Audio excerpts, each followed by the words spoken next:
Hello दोस्तों, तो आज हम शुरू करेंगे इतिहास की 7th क्लास का चैप्टर 1। प्रारंभिक कथन, हजार वर्षों के दौरान हुए परिवर्तनों की पड़ताल।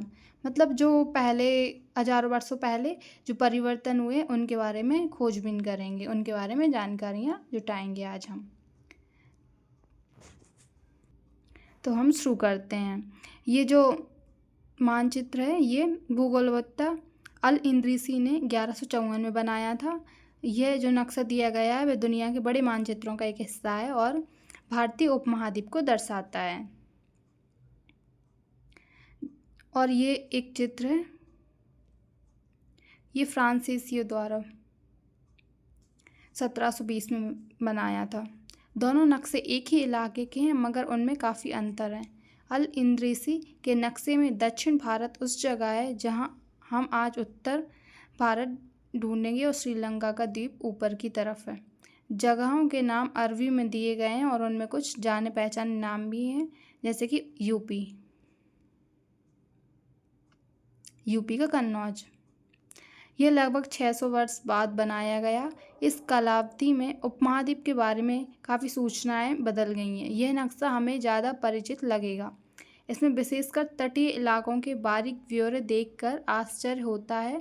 यूरोप के नाविक तथा व्यापारी अपनी समुद्री यात्रा के लिए इस नक्शे का इस्तेमाल किया करते थे। मतलब जो यूरोप के नाविक थे, जो भारत में व्यापार करने के लिए समुद्री यात्रा करते थे, उनके लिए बहुत यूज़फुल था ये।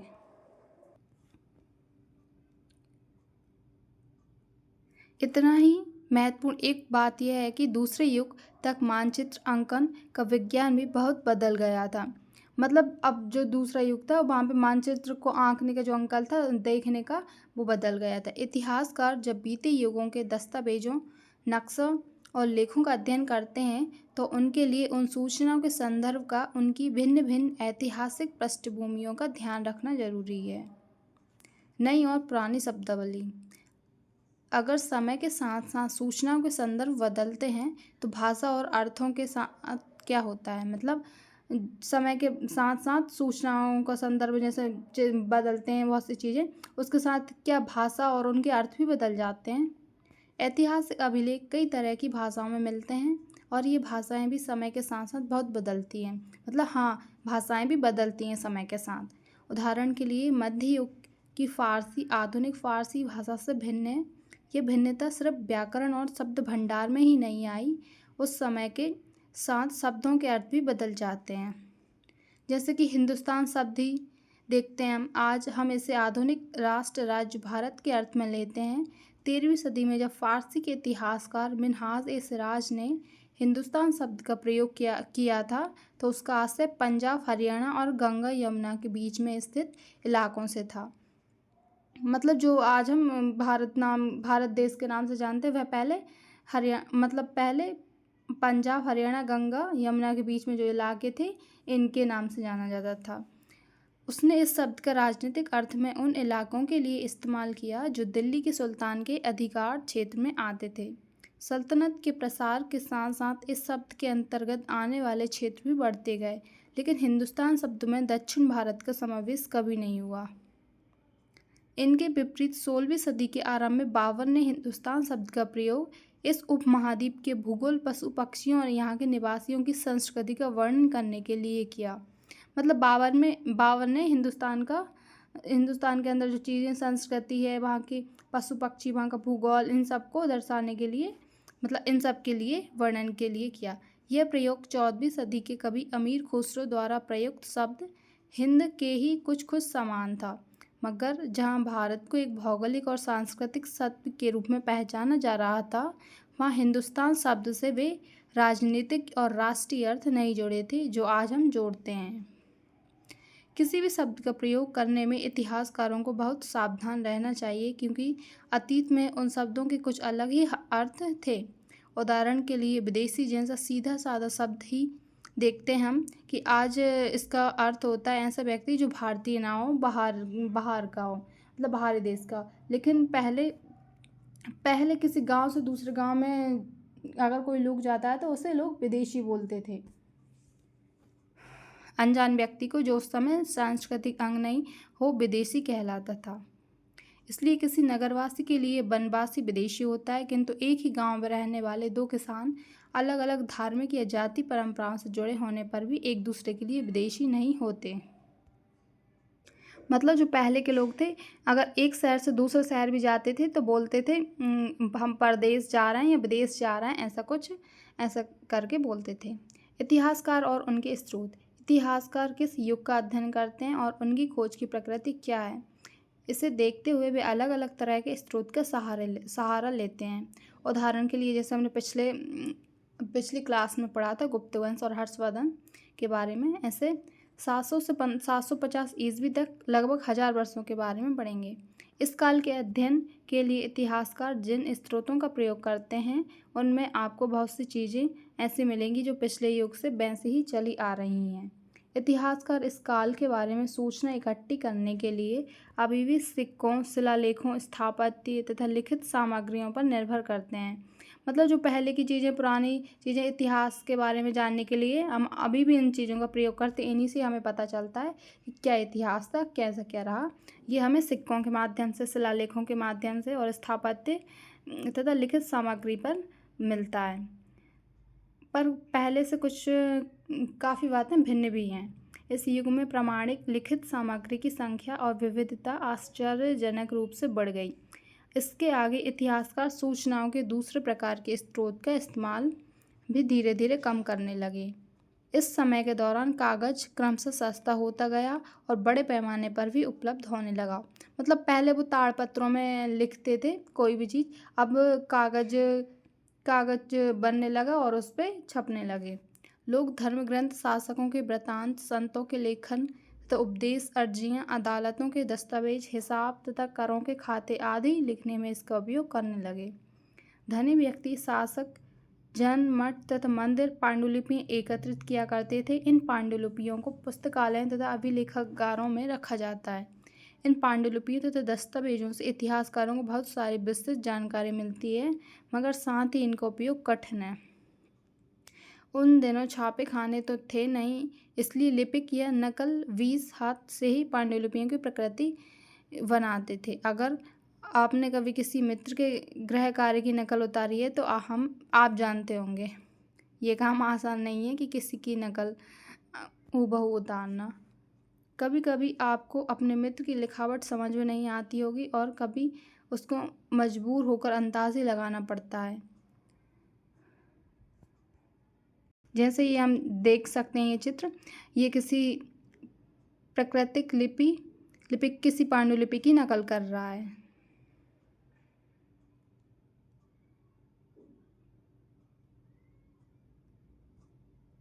पांडुलिपि की प्रतिलिपि बनाने में भी कुछ यही होता है। प्रतिलिपि बनाते हुए लिपिक छोटे मोटे फेर बदल करते चलते थे, कहीं कोई शब्द, कहीं कोई वाक्य, मतलब जो चीज़ समझने नहीं आई वो या तो वहीं छोड़ दी या फिर उसका कुछ लिख दिया।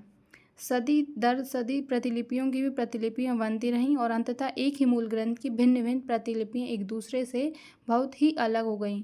मतलब एक के बाद एक ऐसे लिखते गए, जो चीज़ उन्हें समझने नहीं आई वो छोड़ते गए, तो सारी चीज़ कुछ ना कुछ चेंज ही होती रहीं। इससे बड़ी गंभीर समस्या उत्पन्न हो गई, क्योंकि आज हमें लेखक की मूल पांडुलिपियाँ शायद ही कहीं मिलती हैं। हमें बाद के लिपिकों द्वारा बनाई गई प्रतिलिपियों पर ही पूरी तरह निर्भर रहना पड़ता है। इसलिए इस बात का अंदाज़ा लगाने के लिए कि मूलतः लेखक ने क्या लिखा था, इतिहासकारों को एक ही ग्रंथ की विभिन्न प्रतिलिपियों का अध्ययन करना पड़ता है। मतलब जानने के लिए कि सही क्या था, इसलिए उन्हें सारी चीज़ों का अध्ययन करना पड़ता है, क्योंकि सब में अलग अलग चीज़ें लिखी रहती हैं। कई बार लेखक स्वयं भी समय समय पर अपने मूल वृत्तांत में संशोधन करते रहते हैं। 14वीं शताब्दी के इतिहासकार ज़ियाउद्दीन वर्नी ने अपना वृत्तांत पहली बार 1356 में और दूसरी बार इसके 2 वर्ष बाद लिखा था। दोनों में अंतर है, लेकिन 1971 तक इतिहासकारों को पहली बार वाले वृत्तांत की जानकारी ही नहीं थी। ये पुस्तकालयों के विशाल संग्रहों में ही कहीं दबा पड़ा था। मतलब उस चीज़ के बारे में किसी को जानकारी नहीं थी, वह पुस्तकालयों के विशाल जो भंडार रहते, संग्रह रहते हैं, वहाँ दबा पड़ा हुआ था। अब हम बात करेंगे नए सामाजिक और राजनीतिक समूह के। सन 700 से 1750 के बीच के हजारों वर्षों का अध्ययन इतिहासकारों के आगे भारी चुनौती रखता है। मुख्य रूप से इसलिए कि इस पूरे काल में बड़े पैमाने पर और अनेक तरह के परिवर्तन हुए। इस काल में अलग अलग समय पर नई प्रौद्योगिकी के दर्शन होते हैं, जैसे सिंचाई में रहर, कताई में चरखे और युद्ध में आग्नेयास्त्र मतलब बारूद वाले हथियार का इस्तेमाल। इस उपमहाद्वीप में नए तरह का खान पान भी आया, आलू, मक्का, मिर्च, चाय और काफ़ी। ध्यान रहे कि ये तमाम परिवर्तन नई प्रौद्योगिकी और फसल उन लोगों के साथ आए जो नए विचार भी लेकर आए। मतलब समय के साथ साथ इतना परिवर्तन होता गया और ये परिवर्तन उन लोगों के साथ उनके नए विचार आते गए उनके मन में और नई चीज़ें परिवर्तन होती गईं। परिणाम स्वरूप यह काल आर्थिक, राजनीतिक, सामाजिक और सांस्कृतिक परिवर्तन का भी काल रहा। मतलब ये नहीं कि फसलों में कोई नई विचार आए या फिर किसी चीज़ में, इसके साथ साथ आर्थिक जीवन में भी, राजनीतिक और सामाजिक और सांस्कृतिक जीवन में परिवर्तन का भी काल रहा। इस युग में लोगों की गतिशीलता, एक स्थान से दूसरे स्थान पर आना जाना भी बहुत बढ़ गया। अवसर की तलाश में लोगों के झुंड दूर दूर यात्राएं करने लगे थे। इस उपमहाद्वीप में अपार संपदा और अपने भाग्य गढ़ने के लिए अपार संभावनाएं मौजूद थीं। मतलब एक जगह से दूसरी जगह आने के लिए भी बहुत से लोग, मतलब अब तो साधन भी चलने लगे थे, तो इसलिए बहुत से लोग, बहुत ज़्यादा मात्रा में लोग यात्राएं करने लगे और अपना व्यापार ढूंढने के लिए भी इधर से उधर जाने लगे। इस काल में जिन समुदायों का महत्व बढ़ा उनमें से एक समुदाय था राजपूत, जिसका नाम राजपुत्र अर्थात राजा का पुत्र से निकला है। 8वीं से 14वीं सदी के बीच यह नाम आमतौर पर योद्धाओं के उस समूह के लिए प्रयुक्त होता था जो क्षत्रिय वर्ण के होने का दावा करते थे। मतलब जो क्षत्रिय वर्ण के होते थे और यह होने का दावा करते थे, उनके लिए ये शब्द राजपूत शब्द जो है प्रयोग होता था। राजपूत शब्द के अंतर्गत केवल राजा और सामंत वर्ग ही नहीं बल्कि वे सेनापति और सैनिक भी आते थे जो पूरे उपमहाद्वीप में अलग अलग शासकों की सेनाओं में सेवारत थे। मतलब जो शासकों की सेवा करते थे उस सेवा में कवि और चरण राजपूतों की आचार संहिता प्रबल पराक्रम और स्वामित्व का गुणगान करते थे। इस युग में राजनीतिक दृष्टि से महत्व हासिल करने के अवसरों का लाभ मराठा, सिख, जाट, अहोम और कायस्थ आदि समूह ने भी उठाया। इस पूरे काल के दौरान क्रमशः जंगलों की कटाई हो रही थी और खेती का इलाका बढ़ता जा रहा था। मतलब जंगलों की कटाई कर करके उस जगह को साफ करके खेती लायक ज़मीन बनाई जा रही थी और इसलिए खेती करने की जगह बढ़ती जा रही थी। कुछ क्षेत्रों में यह परिवर्तन अन्य क्षेत्रों की अपेक्षा अधिक तेज़ी से और पूरे तौर पर हुआ। मतलब कुछ क्षेत्रों में तो बहुत तेज़ी से परिवर्तन हो रहा था और कुछ बहुत धीरे। लेकिन इन परिवर्तनों के कारण कुछ लोगों को ये चीज़ें अच्छी नहीं लग रही, पसंद नहीं आई, तो ये वहाँ स्थान को छोड़कर कहीं और चले गए, कहीं और बसने चले गए। कुछ और वनवासी ज़मीन की जुताई करने लगे और कृषक बन गए। कृषकों के ये नए समूह क्षेत्रीय बाजार, मुखियाओं, पुजारियों, मठों और मंदिरों से प्रभावित होने लगे। वे बड़े और जटिल समाज के अंग बन गए। उन्हें कर चुकाने पड़ते थे और स्थानीय मालिक वर्ग की बेगार करनी पड़ती थी। परिणाम स्वरूप किसानों के बीच आर्थिक और सामाजिक अंतर उभरने लगा। कुछ के पास ज़्यादा उपजाऊ जमीन होती थी, कुछ लोग मवेशी भी पालते थे और कुछ लोग खेती से खाली समय में दस्तकारी आदि का कुछ काम कर लेते थे। मतलब इन लोगों को कर भी चुकाना पड़ता था और सब अपने अपने अलग अलग काम धंधे ढूंढने लगे। जैसे कोई मवेशी पालता था तो कोई खेती करता था, किसानी करता था, कोई कुछ और अलग करता था। जैसे जैसे जैसे समाज में अंतर बढ़ने लगा, लोग जातियों और उपजातियों में बटे जाने लगे और उनकी पृष्ठभूमि और व्यवसाय के आधार पर उन्हें समाज में ऊंचा या नीचा दर्जा दिया जाने लगा। मतलब जैसे जैसे आगे बढ़ते गए लोगों की जातियाँ उपजातियाँ में बढ़ते गए, कौन ऊंची जाति का कौन नीची जाति का, इस तरह से। और उन्हें अपने काम के हिसाब से कौन जो बड़ा है उसे ऊंची जाति का और जो मतलब गरीब है, किसान है, उसे नीची जाति का समझा जाने लगा। मतलब अपने काम के हिसाब से। ये दर्जा स्थायी नहीं थे। किसी जाति विशेष के सदस्यों के हाथों में कितनी सत्ता, प्रभाव और संसाधनों का नियंत्रण है, इसके आधार पर उसके दर्जे बदलते रहते थे। एक ही जाति का किसी क्षेत्र में कोई दर्जा हो सकता था और किसी अन्य क्षेत्र में कोई और। मतलब एक ही जाति के लोगों का अलग अलग क्षेत्रों में अलग अलग दर्जा रहता था। अपने सदस्यों के व्यवहार का नियंत्रण करने के लिए जातियां स्वयं अपने अपने नियम बनाती थी। जो जातियां थी ना, वो अपने अपने अलग नियम बनाती थी। इन नियमों का पालन जाति के बड़े बुजुर्ग की एक सभा करवाती थी, जिसे कुछ इलाकों में जाति पंचायत कहा जाता था। मतलब अपने अपने जाति के हिसाब से उस गांव में एक पंचायत बना ली जाती थी, जहां उनके मुखिया एक बुजुर्ग रहते थे, कोई बुजुर्ग, बड़े बुजुर्ग जो भी थे वो रहते थे, और फिर उनके हिसाब से चलाया जाता था।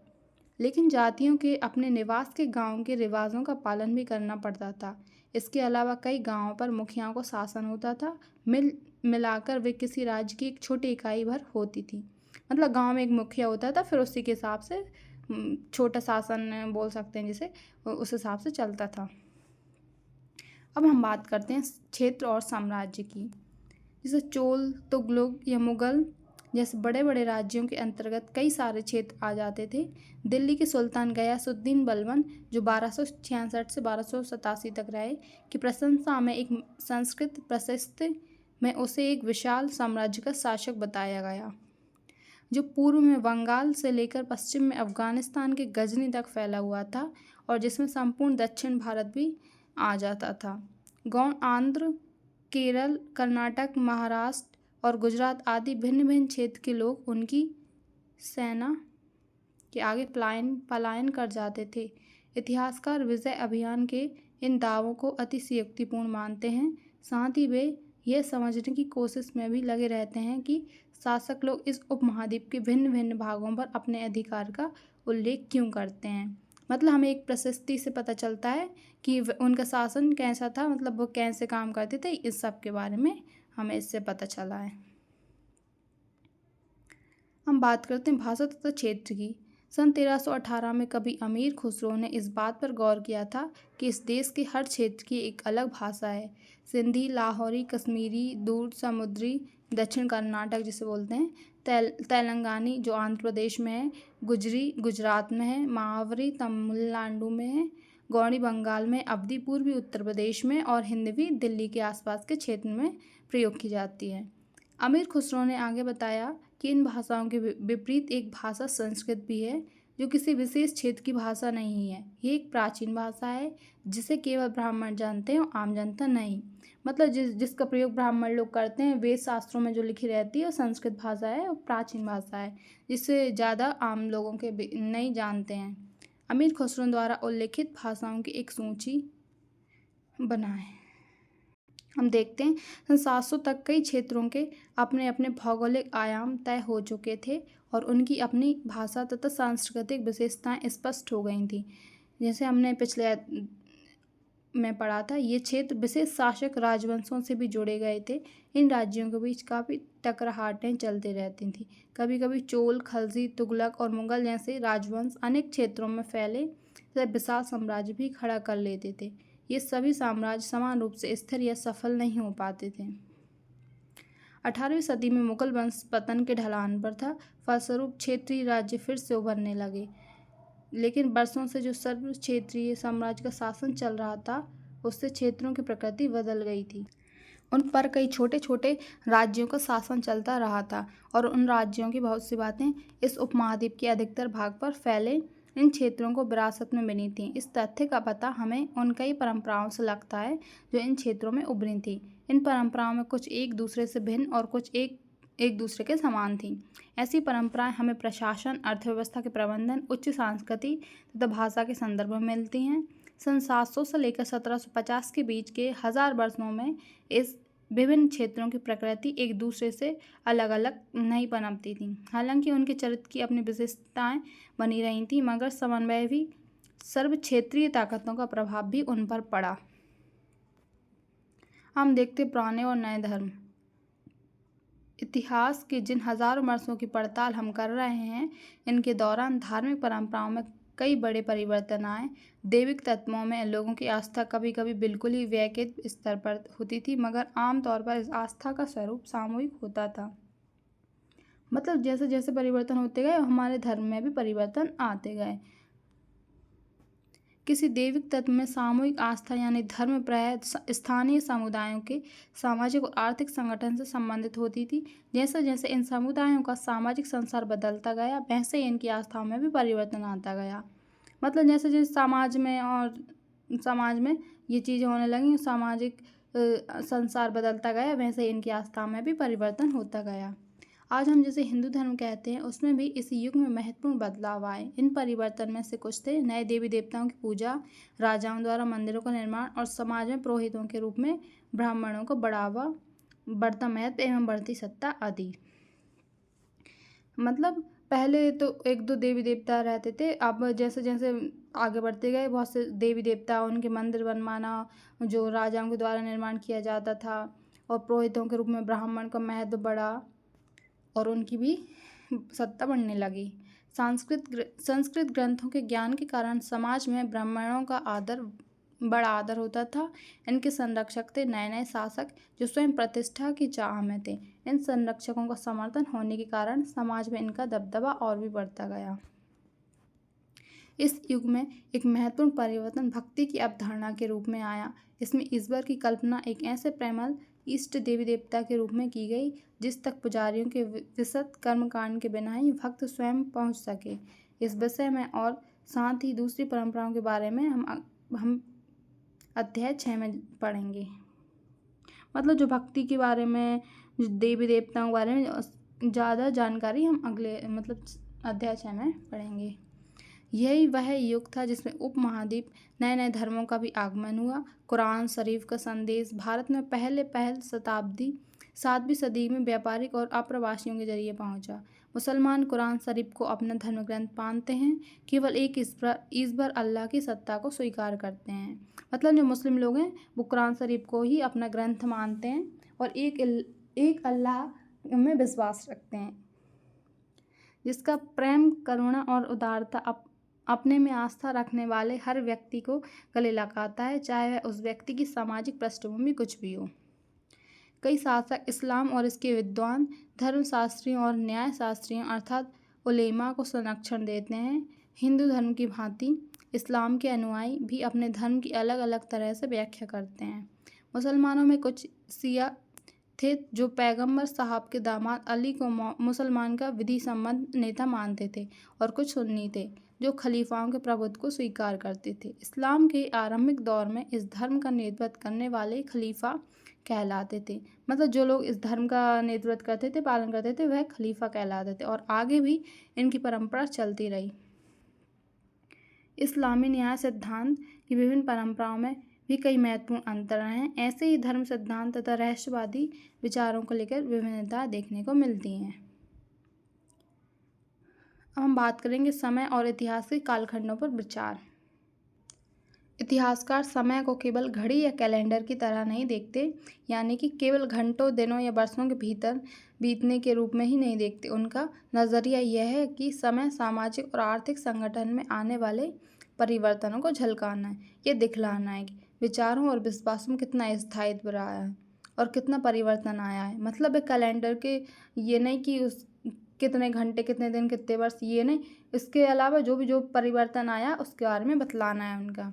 यदि अतीत को समान विशेषता रखने वाला कुछ बड़े बड़े हिस्सा युगों एवं कालों में बांट दिया जाए तो समय का अध्ययन कुछ आसान हो जाता है। 19वीं सदी के मध्य में अंग्रेज इतिहासकारों ने भारत के इतिहास को 3 युगों में बांटा था, हिंदू, मुस्लिम और ब्रिटिश।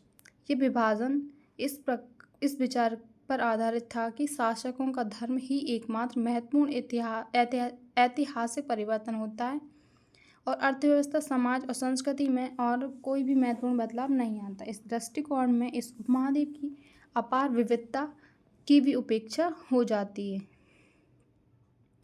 इस काल विभाजन को आज बहुत कम इतिहासकार ही स्वीकार करते हैं। अधिकतर इतिहासकार आर्थिक तथा सामाजिक कारकों के आधार पर ही अतीत के विभिन्न कालखंडों की विशेषताएं तय करते हैं। मतलब जो इतिहासकार हैं वह आर्थिक और सामाजिक कारकों के आधार पर ही इनके कालखंडों की विशेषता तय करते हैं। पिछले साल हमने जो इतिहास पढ़े थे उसमें प्राचीन समाजों के कई प्रकार का समावेश था, जैसे शिकारी संग्राहक, प्रारंभिक दौर के कृषिकर्मी, शहरों और गांव के निवासी और प्रारंभिक दौर के राज्य और साम्राज्य। इस साल हम जो इतिहास पढ़ेंगे उसमें मध्यकालीन इतिहास कहते हैं उसे। इसमें आपको हम कृषक समाज के विस्तार, क्षेत्रीय और साम्राज्यिक राज्यों के उदय, कभी कभी तो ग्रामवासी और वनवासियों की कीमत पर प्रधान धर्मों के रूप में हिंदू धर्म, इस्लाम धर्म के विकास और यूरोप के व्यापारी कंपनियों के आगमन के बारे में पढ़ेंगे। भारत के इतिहास मतलब यूरोपीय लोग कैसे आए, क्षेत्रीय और साम्राज्य राज्यों के उदय कैसे हुए, कैसे कृषक समाज का विस्तार विस्तार हुआ, ग्रामवासी वनवासी, इनके बारे में विस्तार से चर्चा करेंगे। भारत के इतिहास के ये 1000 साल अनेक बदलावों के साक्षी रहे हैं। मतलब इतने 1000 सालों में बहुत कुछ बदलाव हुआ है, बहुत कुछ परिवर्तन हुआ है। आखिरकार 16वीं सदी और 18वीं शताब्दी 8वीं 11वीं शताब्दियों से काफ़ी भिन्न थी, इसलिए इस सारे काल को ऐतिहासिक इकाई के रूप में देखना समस्या से खाली नहीं है। फिर मध्यकाल की तुलना प्रायः आधुनिक काल से की जाती है। आधुनिकता के साथ साथ भौतिक उन्नति और भौतिक प्रगति का भाव जुड़ा हुआ है। इससे आशय यह निकलता है कि मध्यकाल रूढ़िवादी था और उस दौरान कोई परिवर्तन हुआ ही नहीं, लेकिन हम जानते हैं ऐसा नहीं था। इन 1000 वर्षों के दौरान इस उपमहाद्वीप के समाज में प्राय परिवर्तन आते रहे और कई क्षेत्रों की अर्थव्यवस्था तो इतनी समृद्ध हो गई थी कि इसने यूरोप की व्यापारी कंपनियों को भी आकर्षित करना आरंभ कर दिया था। इस पुस्तक को पढ़ते समय आप परिवर्तन चिन्ह तथा यहाँ सक्रिय ऐतिहासिक प्रक्रियाओं पर ध्यान देते चलें।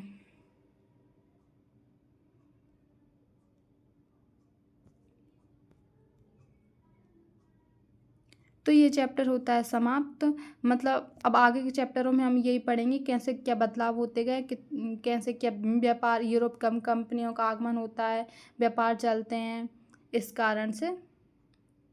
तो आज हमने इस चैप्टर में पढ़ा कि कैसे क्या इतने सालों में क्या क्या परिवर्तन हुआ, भाषाएं भी परिवर्तन हुई कि नहीं, हमने पांडुलिपियों के बारे में भी जाना, जातियों के बारे में, क्षेत्र काल विभाजन, इनके बारे में पढ़ा। तो ये अध्याय होता है समाप्त।